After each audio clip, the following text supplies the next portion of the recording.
এ বিষয়ে আরও জানতে আমাদের এশিয়ায় ইরান সংবাদদাতা মুস্তাফা জালজাদেহে আমাদের সঙ্গে তেহরান থেকে সরাসরি যুক্ত হয়েছেন।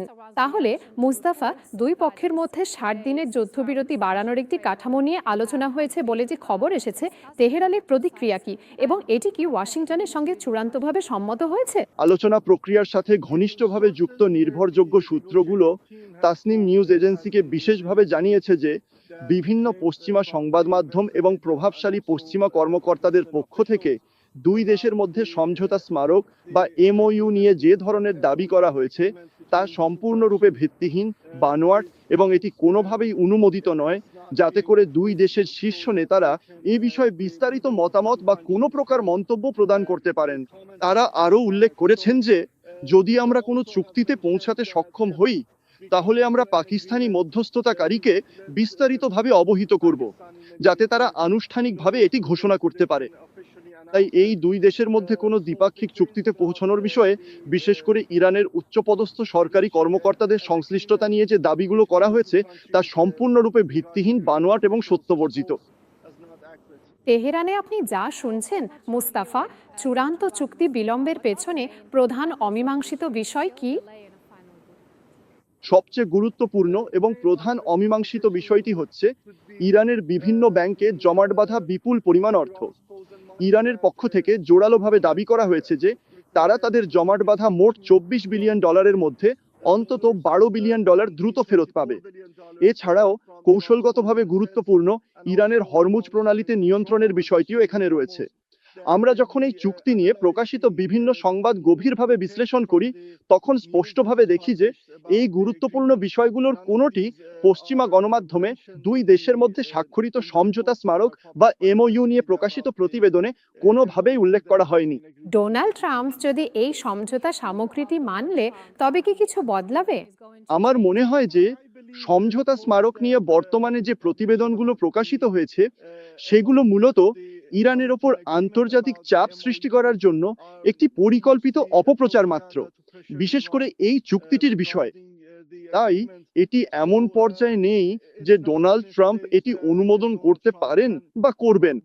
এমনকি যুক্তরাষ্ট্রের ভাইস প্রেসিডেন্ট জেডি ভ্যান্সও বলেছেন দুই দেশের মধ্যে সমঝোতা স্মারক এমওইউ স্বাক্ষর নিয়ে এখনো মতপার্থক্য রয়েছে।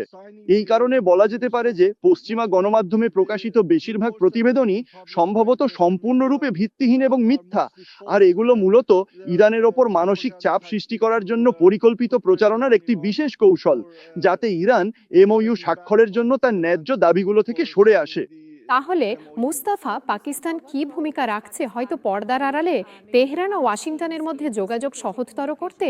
বর্তমানে পাকিস্তান তার সাধ্যমতো সবটুকু দিয়ে আপ্রাণ চেষ্টা চালিয়ে যাচ্ছে যাতে দুই দেশের মধ্যে যোগাযোগের লাইনগুলো কোনোভাবেই বিচ্ছিন্ন হয়ে না পড়ে, এবং ইরান ও যুক্তরাষ্ট্রের মধ্যে মধ্যস্থতা করার ক্ষেত্রে সম্প্রতি অন্য যে কোনো মধ্যস্থতাকারীর চেয়ে পাকিস্তান অনেক বেশি গুরুত্বপূর্ণ ও সক্রিয় ভূমিকা পালন করে চলেছে। তারা বর্তমানে চীন, ইরান এবং যুক্তরাষ্ট্রে গুরুত্বপূর্ণ কূটনৈতিক সফরে গিয়েছেন, টেলিফোনের মাধ্যমে যোগাযোগ রক্ষা করে চলেছেন, এবং তারাই বিধ্বংসী যুদ্ধটি দ্রুত শেষ করার জন্য যা কিছু করা সম্ভব তার সবটুকুই করার জন্য আপ্রাণ চেষ্টা করছেন। এবং ইরানি কর্মকর্তারাও বিভিন্ন সময় একাধিকবার পাকিস্তানি কর্মকর্তাদের এবং পাকিস্তানের সাধারণ জনগণকে ইরান ও যুক্তরাষ্ট্রের মধ্যে মধ্যস্থতার প্রচেষ্টা চালানোর জন্য আন্তরিকভাবে ধন্যবাদ জানিয়েছেন। মুস্তাফা, কূটনীতি এগোলে এখন মাঠে কি কি পরিবর্তন দেখব, বিশেষ করে হরমুজে জাহাজ চলাচল আর আঞ্চলিক উত্তেজনা নিয়ে? প্রকৃতপক্ষে এটা আসলে চুক্তিনামায় লিখিত মূল বিষয়বস্তু এবং শর্তাবলীর ওপর নির্ভর করে। যদি যদি এটা ইরানি কর্তৃপক্ষের প্রস্তাবিত নীতিমালার অন্তর্ভুক্ত হয়ে থাকে এবং তারা এখন পর্যন্ত যা উল্লেখ করেছে, বিস্তারিতভাবে বলতে গেলে চুক্তির পর হরমুজ প্রণালী দিয়ে আগের মতোই স্বাভাবিকভাবে জাহাজ চলাচল অব্যাহত থাকবে, যুদ্ধের আগের মতোই জাহাজের সংখ্যাটা বজায় থাকবে, তবে তা হবে সম্পূর্ণ ইরানের তত্ত্বাবধানে, এবং তাদের এই হরমুজ প্রণালী দিয়ে নিরাপদে পারাপার করার জন্য নির্দিষ্ট পরিমাণ শুল্ক বা ট্রানজিট ফি প্রদান করতে হবে। যদি যদি আমরা এটা পশ্চিমা মিডিয়া যা রিপোর্ট করেছে সেই প্রেক্ষাপটে দেখি, তাহলে ইরানিদের পক্ষ থেকে হরমুজ প্রণালীতে কোনো নিয়ন্ত্রণ থাকবে না। তাহলে সবকিছু আগের মতোই হবে, যেমনটা যুদ্ধের আগে ছিল, এবং ইরানিদের কোনো নিয়ন্ত্রণ থাকবে না।